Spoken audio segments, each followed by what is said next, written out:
Some players wanted to score, some wanted to win. But Michael Jordan, he wanted to destroy you.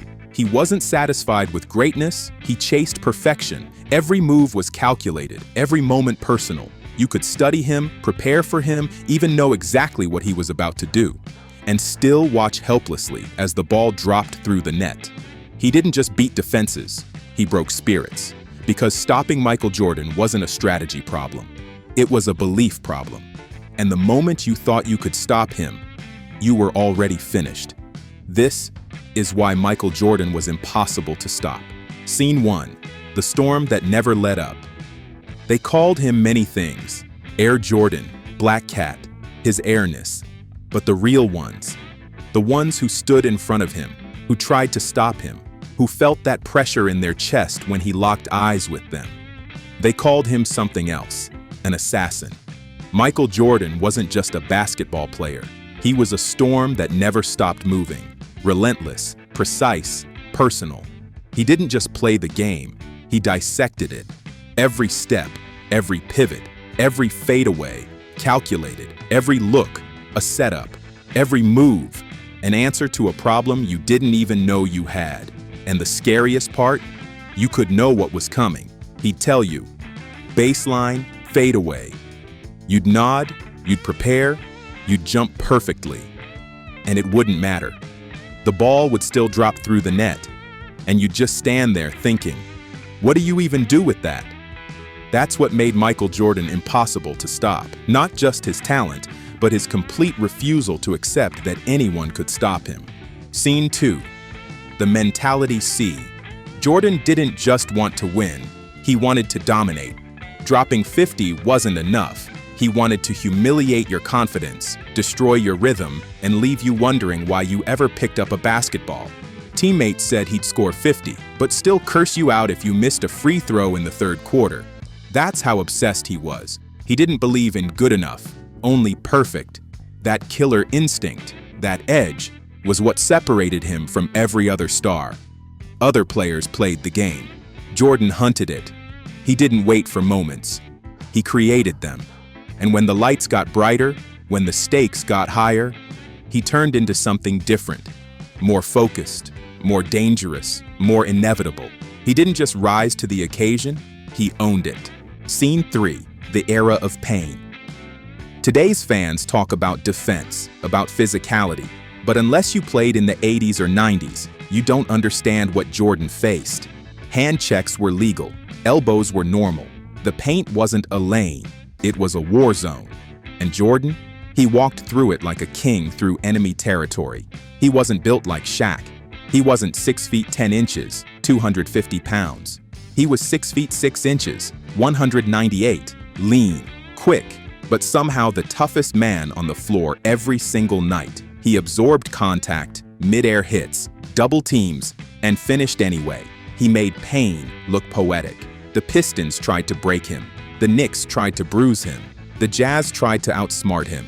None of it worked. Because you can't hurt a man who refuses to stop.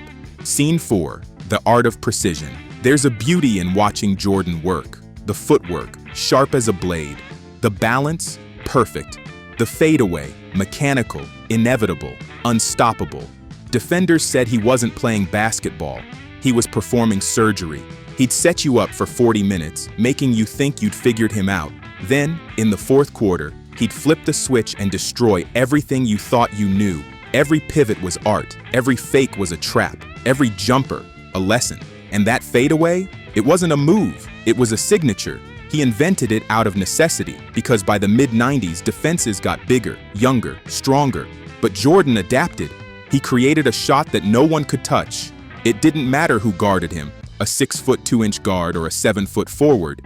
That ball was leaving his hand at the highest point, falling softly through the net like gravity obeyed him. Scene 5. Legends speak now. Don't just take our word for it. Listen to the legends. Players who shared the court with him still talk about him like he's a myth that somehow existed in real life. One teammate said, "I played with MJ for 4.5 seasons. He never lost a suicide sprint, not once. We'd team up just to try to beat him in drills, and it never worked." Another said, "We'd try to trick Phil Jackson into running fewer sprints. MJ would just smile.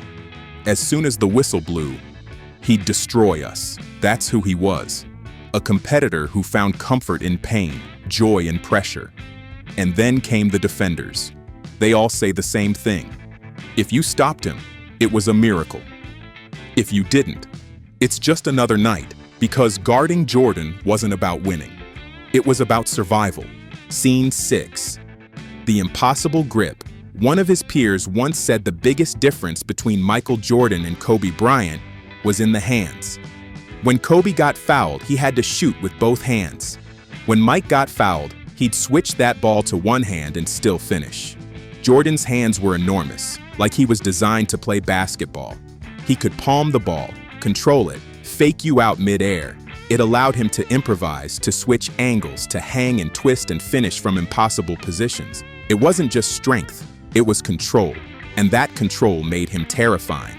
Because if Jordan could touch the ball, he could own the play. Scene 7. The fear before the game. Ask any rookie from the 90s what it felt like the night before facing Jordan. They'll tell you the same thing. They didn't sleep. One said, "I was nervous, man. Anxious. I knew I was about to play the best ever." You could get embarrassed out there. He'd put his foot on your throat and not take it off. Jordan didn't just want to beat you. He wanted to break you mentally, to make you remember him. He thrived on your fear. He could smell it. And once he had it, it was over. That's why so many players said defending him wasn't about skill. It was about keeping your dignity. Because even when you did everything right, it still didn't matter. Scene 8. The defender's perspective. There's a story from a veteran guard who once broke down film of 2 plays against Jordan. He said, "First play, I backed off just enough to stop the drive. I timed it perfect. Hand in his face. He still hit it. Second play, he fakes baseline, spins middle. I react perfectly again, contested as high as I can. But MJ took the elevator, I took the stairs. He rises, hits the jumper, then the guard smiled and said, I did everything right. And it still didn't matter. That's when you realize greatness isn't just physical, it's mental. It's something you feel when you're on the wrong side of it. When Jordan looked at you, it wasn't arrogance, it was calculation. He knew exactly what you were going to do, and he knew how to beat it. Scene 9. The competitor's edge. Even among his teammates, Jordan's competitiveness was legendary. He didn't just want to win games, he wanted to win everything. Practice, scrimmages, sprints, card games. And when he lost, he remembered. There's a story where he lost a game of ping pong to a teammate. The next day he went out, bought a table, practiced every day, and within a week, he beat him easily. That's who Jordan was.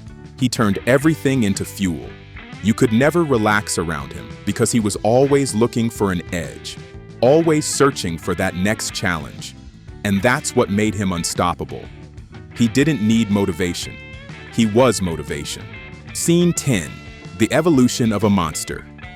Early Jordan was all explosion, speed, power, dunks that shook the rim and humiliated defenders. But mid-90s, Jordan? He was something else. He transformed. He learned the post. He slowed the game down. He made basketball look like chess. He'd back you down, pivot, fake baseline, spin middle, then hit that soft fadeaway like it was nothing. It was cruel, because by then he didn't need to jump over you. He could just outthink you. Players said the worst part was, he made it look so easy. And when he smiled after hitting another jumper in your face, you knew it wasn't arrogance. It was boredom. He'd done it so many times, he didn't even need to celebrate. Scene 11. The legacy of fear. Jordan's presence alone could shift a game before it even started. One player said, when you walked into the building, you could feel him. Crowds came to watch him. Teams came to survive him. He wasn't just the face of basketball. He was the standard of human performance. There's never been a playoff series, not one, where anyone ever doubted who the best player on the floor was. Because Michael Jordan didn't just win championships. He won eras. He turned every season into a story. And every story ended the same way, with him holding the trophy. Scene 12. What if he played today? Players often debate. What would happen if Jordan played in today's NBA? No hand checks, more space, freedom of movement. Almost everyone agrees. His numbers would be even scarier. He'd shoot more threes, get to the line 20 times a night, average 40 points easily. Because when you combine Jordan's skill, his IQ, and that mentality, you get something the modern game has never seen. A player who would evolve instantly. A player who'd take the rules meant to make the game easier and turn them into weapons. He'd still be the best, maybe even better. Scene 13. Respect from the greats. Ask the legends who they feared most. They don't hesitate. Mike. Every time.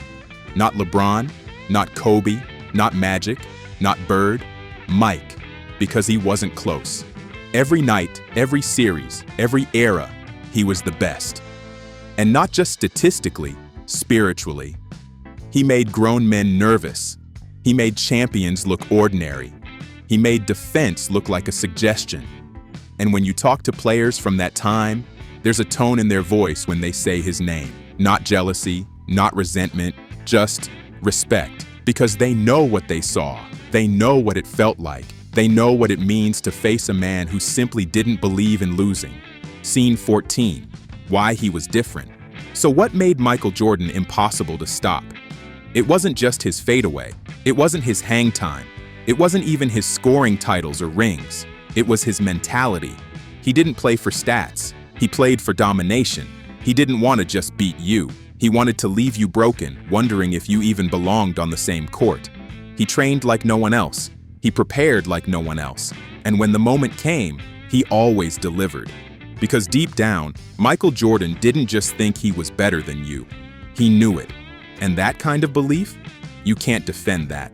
Scene 15. The final truth. Jordan's greatness wasn't about what he did. It was about how he did it. He didn't talk about being unstoppable. He showed it. Night after night. Season after season. Championship after championship.